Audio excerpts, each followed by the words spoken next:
கோலம் மறைமுகமாய் திருமுகமாய் மலர்வாய் எந்த நாளும் பிறவி எனும் கடலினிலே சுழலும் இந்த வாழ்க்கை பரமசிவன் உனதருளால் தெளியும் இந்த யாக்கை ஆரறிவு பாசத்தையும் ஆசைகளின் வேஷத்தையும் இறைவா உந்தன் திருவடி நிழலில் சமர்ப்பணம் செய்திடுவேன்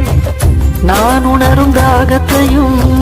ஞானம் பெறும் யோகத்தையும் சிவனே உந்தன் திருவருள் மலர அனுகிரகம் அடைந்திடுவேன் ஆதவா சிவபூதவா தமிழ் வேதவா முனை போற்றுவேன் ராகமா இசை கீதமாய் கோயிலில் விளக்கேற்றுவேன் சிவ சிவ சிவ என அனுதினம் தொழுதிட சிவனது திருவடி மலர்களை வணங்கிட சிவமெனும் அனுபவம் மனதினில் மலர்ந்திடுமே சிவ